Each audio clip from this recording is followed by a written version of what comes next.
Bom, amados irmãos e irmãs, como eu dizia já no início dessa celebração, a missa de hoje, é claro, a gente não pode dizer, porque de fato não é assim a grande celebração, porque nós sabemos que a Páscoa, a ressurreição, é o centro da nossa fé.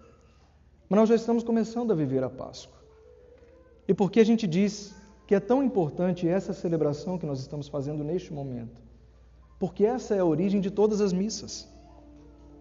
Todas as missas tiveram origem exatamente nessa de hoje. Quando Jesus então reúne os seus discípulos e ali celebra a Páscoa com eles. O Senhor já sabia tudo o que iria acontecer. E Ele então fazendo memória, ou seja, vivendo aquela passagem do povo que saiu do Egito, que foi tirado do Egito. Porque para nós, quando nós dizemos a palavra fazer memória, quando nós repetimos a cada consagração, fazer isto em memória de mim, não é uma mera lembrança.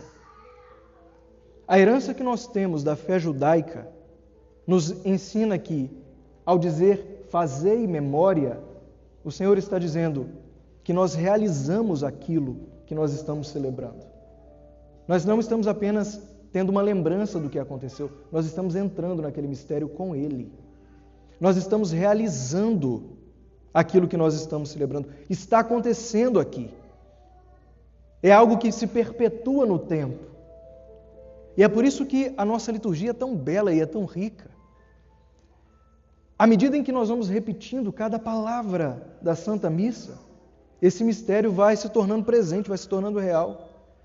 Por isso a missa não comporta criatividades do padre. O padre não tem direito sobre a missa. Aqui o padre é só um servidor. Ele não é dono de nada. Ele não pode criar uma liturgia para ele. Ele não pode fazer do jeito dele. Ele não pode fazer como ele gosta, como ele quer. Porque ferir a liturgia é ferir o sacrifício do Calvário. Fazer a liturgia do nosso jeito, do jeito que a gente gosta, é dizer que Cristo não fez como deveria ter sido feito. É querer fazer mais do que Ele. E nós nunca poderemos fazer isso. Nós entramos na ceia dele. E cada palavra que a igreja repete hoje, ela recebeu do Senhor. Ao longo dos tempos, a liturgia foi sendo adaptada, mas em momento nenhum traiu aquele momento. Nunca deixou de viver aquilo que Jesus Cristo fez, aquilo que Ele realizou. E hoje nós estamos fazendo memória, ou seja, nós estamos entrando na última ceia com Ele. Nós estamos nos sentando com Ele àquela mesa. Nós estamos ouvindo cada palavra que Ele falou. Nós estamos ouvindo cada detalhe, nós estamos vendo. Nós nos colocamos ao lado dos apóstolos. Quando Jesus falou para eles, olha, tomai e comei, isto é o meu corpo. Não é uma lembrança, não é uma representação, é o que nós estamos celebrando. E a gente precisa marcar muito isso, meus irmãos. Isso tem que estar muito claro para cada um de nós. Ainda que estejamos aqui num ginásio, nós estamos naquele cenáculo onde ele se reuniu. Nós precisamos transcender as paredes desse lugar.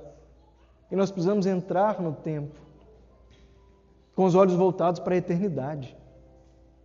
Nós precisamos entrar nesse mistério com os nossos olhos voltados para aquilo que Jesus viveu e vive conosco. Vejam bem, como que cada uma palavra dessa dirigida àqueles apóstolos é hoje dirigida para mim e para você. Que aceitamos entrar na ceia com Ele. Que aceitamos nos sentar à mesa dEle. E olha como que a palavra de Deus é perfeita em tudo.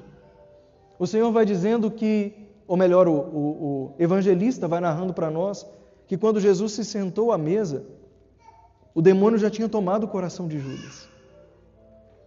E quando ele então recebe o pão consagrado, é exatamente naquele momento em que a alma dele se perde. Por quê? Porque ele recebeu a Eucaristia, mas ele não fez comunhão com o Senhor. E no fundo parece que todo ano a gente às vezes vai se revestindo ou a gente vai vendo as atitudes de Judas se repetindo. Quantas e quantas vezes nós também recebemos a Eucaristia, mas não estamos em comunhão com Ele. Quantas e quantas vezes nós recebemos a Eucaristia, mas não fazemos comunhão com Cristo? Porque não aceitamos o seu sacrifício. Porque quando é a nossa vez de entrarmos no sacrifício, reclamamos, murmuramos contra Deus, não entendemos, questionamos. Nós queremos a Eucaristia, mas não queremos a comunhão verdadeira. Nós às vezes queremos receber a Eucaristia, mas se não estamos em comunhão, meus irmãos, é a nossa condenação a sendo recebido. De fato não é aquilo que Ele quer nos dar, aquilo que Ele quer nos oferecer. E esse mistério é tão profundo, meus irmãos, que a gente não pode, em momento algum, se esquecer o que de fato a gente recebe. E aqui um ponto que eu gostaria de falar com vocês. Isso está no meu coração sendo, não vou dizer remoído, mas sendo ruminado. Acho que é a melhor palavra. Eu venho tentando conceber isso. Acho que vocês se recordam, eu cheguei aqui em 2024 e naquele ano a Igreja dos Estados Unidos fez um reavivamento eucarístico. Vocês se recordam disso? Houve um congresso eucarístico, eu não me lembro em que cidade, mas mais no centro dos Estados Unidos. Onde foi? Indianápolis. Aconteceu ali um congresso eucarístico, congresso nacional, e a igreja buscava um reavivamento da fé na Eucaristia, porque é algo espantoso. Vocês sabem quantos por cento da população norte-americana não entendia a presença real de Jesus na Eucaristia? Ou até hoje não entende? Vocês têm ideia? Mais de 45% das pessoas que foram perguntadas sobre o que é a Eucaristia não souberam responder que é Jesus. Meus irmãos, caminhamos com Ele, mas muitas vezes ainda não sabemos quem Ele é. E a igreja então buscou dar uma resposta a essa chaga na fé, porque isso é uma chaga na nossa fé. Um povo que tem o corpo de Deus diante de si, mas não consegue adorar esse mistério, não consegue se prostrar diante desse mistério, não crê nisso. É o sinal de que a nossa fé está doente. A maneira como nós tratamos a Eucaristia é um termômetro de fé para nós. A maneira como nós olhamos para ela é um termômetro de como nós estamos crendo. São Paulo fala para nós, e hoje nós ouvimos na segunda leitura, o que eu recebi, eu transmito a vocês. Isso é o corpo, é o sangue. Não é apenas um lembrete, não é um sinal, não é apenas uma representação, é o corpo de Cristo. É impressionante. Ao longo da minha vida sacerdotal, eu sempre perguntava para as crianças, quando ia chegando perto da primeira comunhão, eu perguntava: se você pudesse se encontrar com Jesus agora, o que você faria? A maioria delas fala: eu ia me ajoelhar, padre. Eu ia adorar Jesus. E aí eu vou falando: mas o que você vai receber na Eucaristia é exatamente isso, é Ele. E o que você vai fazer naquela hora? E aí parece que elas meio que travavam, sabe? Porque parece que aquilo que não é visível aos nossos olhos é difícil de entrar no nosso coração. E eu acho que o que ainda nos atrapalha a viver a fé real na Eucaristia é isso. Nós ainda somos como aquele povo que diante de Cristo não soube vê-lo, não conseguiu enxergar quem Ele era.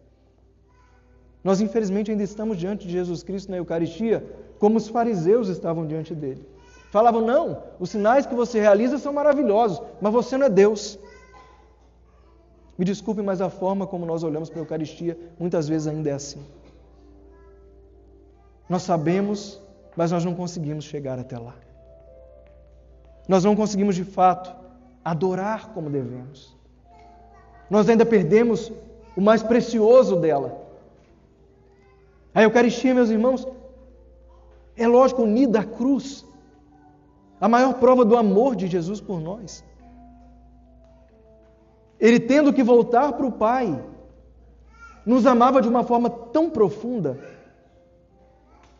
Esse amor que doeu na carne dele, que doeu no ser dele, ele quis continuar conosco. Nós recebemos o Espírito Santo, mas Jesus Cristo quis permanecer conosco. E Ele mesmo falou: eu vou estar convosco todos os dias até o fim. E a maneira como Ele quis ficar conosco foi exatamente essa, a Eucaristia. É a maneira como Ele está com você todos os dias. E a maneira como Ele está comigo todos os dias. Em cada missa que é celebrada no mundo, é Deus nos mostrando que Ele não quer estar longe de nós. Em cada sacrário Ele nos espera. Em cada sacrário Ele nos aguarda, Ele está ali todos os dias, disponível, esperando, querendo falar conosco. Eu acredito que eu já contei para vocês essa história de uma ex-religiosa da Toca de Assis. Ela contou para nós a história dela uma vez, eu ainda era seminarista na época, e ela contava a história dela, uma história muito impressionante. Não posso dizer para vocês que foi um milagre eucarístico, eu não posso dizer o que foi espiritual por trás disso, eu posso contar para vocês o fato, e é o que eu vou fazer agora.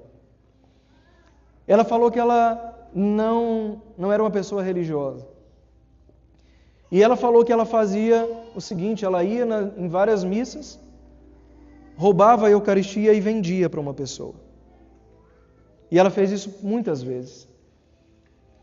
E ela conta que, num determinado dia, ela foi à missa, recebeu a Eucaristia, não a comunhão, porque ela não comungou, e ela roubou, como fazia sempre, e levou para aquela pessoa. E na hora que ela foi entregar, a pessoa não pagou a ela. Ou na hora que ela ia entregar, a pessoa não pagou. E ela falou: já que você não vai me pagar, você também não vai levar. E ela, como não acreditava, ao ir embora, ela simplesmente jogou no chão a Eucaristia e foi embora. Mas ela disse que naquele dia, alguma coisa incomodou o coração dela. E ela falou: eu tenho que voltar, eu tenho que pegar. E ela disse que inexplicavelmente foi uma coisa muito rápida. Por isso que eu digo a vocês, eu não posso afirmar que foi um milagre, mas foi algo muito impressionante. Ela só caminhou alguns passos, alguns metros, e se sentiu incomodada, e ela disse: eu preciso voltar. E quando ela voltou, a hóstia já não estava ali havia uma poça de sangue. E naquele momento em diante, a vida dela mudou. Eu não posso dizer a vocês, mais uma vez, foi algo sobrenatural. Mas foi algo que também não dá para explicar meramente com palavras humanas. E eu lembro que quando ela era religiosa, ela adotou exatamente o nome, Maria da Eucaristia. Porque, meus irmãos, se até aqueles que não creem pagam para que alguém leve a Eucaristia até eles,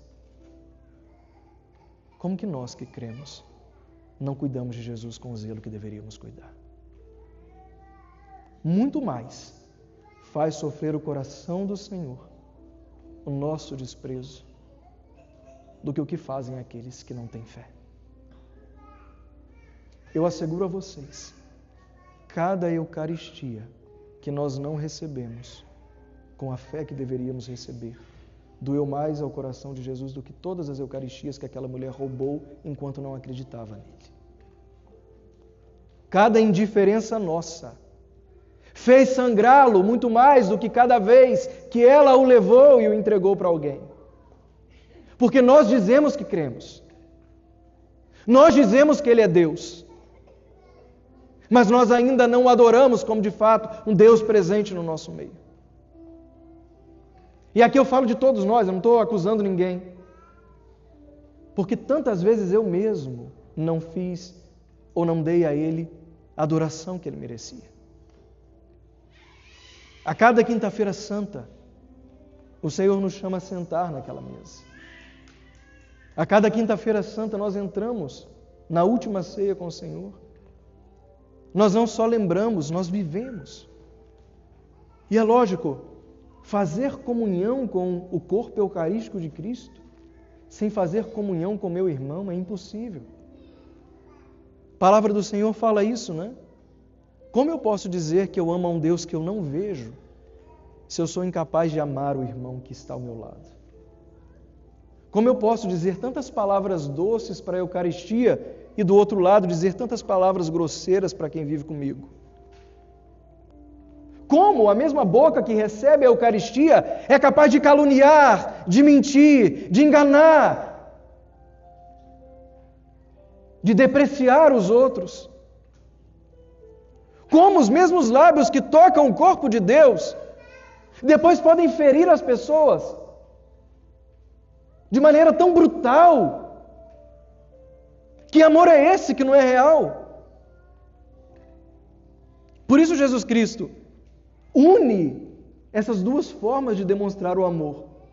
Ele se deixa como pão e vinho consagrados e ao mesmo tempo ele pega uma bacia, um jarro, uma toalha e lava os pés.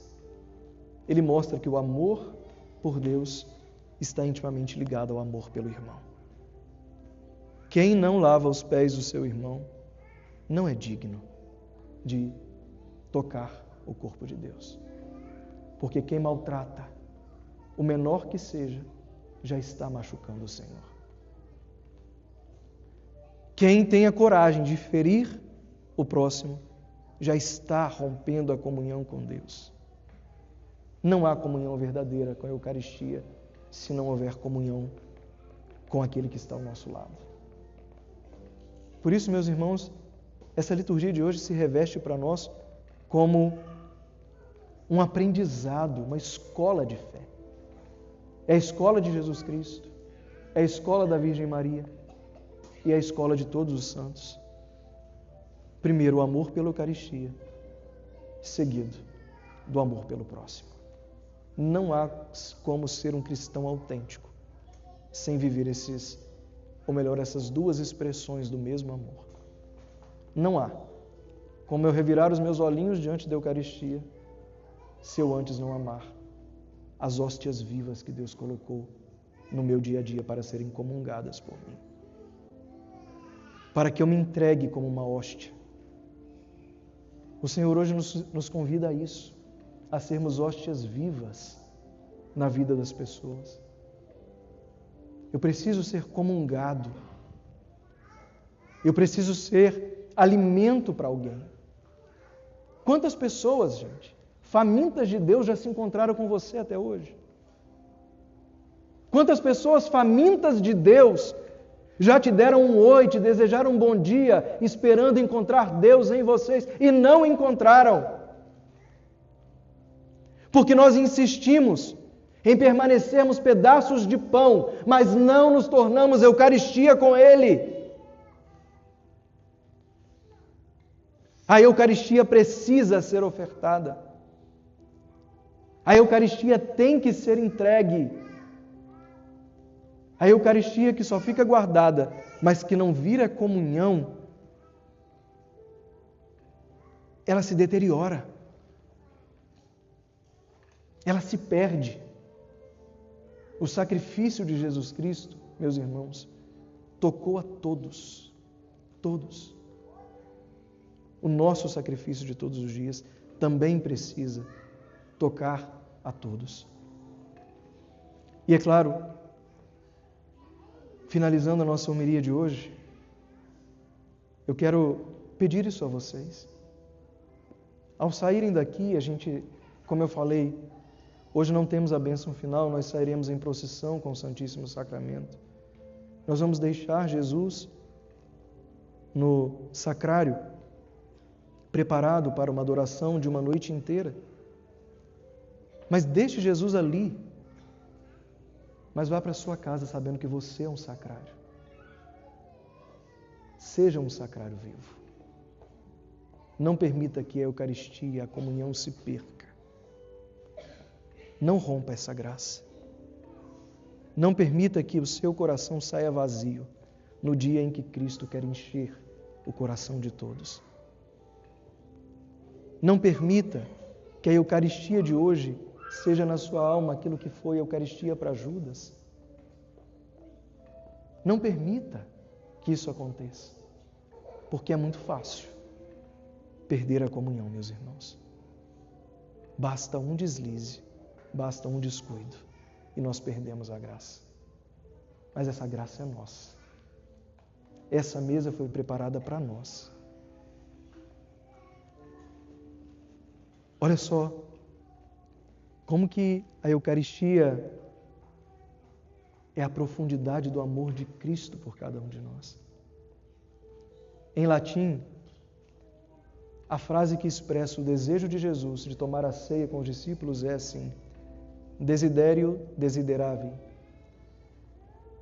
Traduzindo para o português, seria desejando, desejei. Esse foi o desejo de Deus. Ser pão para o nosso corpo e ser comunhão para a nossa alma. Desejando, desejei. É o mais profundo desejo do amor de Deus. A Eucaristia é o mais profundo desejo do amor de Deus para você. É que você faça comunhão com Ele. Ele quis essa hora. Ele desejou essa hora. Jesus desejou cada um de nós. E Ele continua desejando. E que nessa Eucaristia, de fato, nós experimentemos comunhão. Não só o pão consagrado, mas o Cristo vivo, que é a Eucaristia na vida do mundo. Que assim seja. Amém.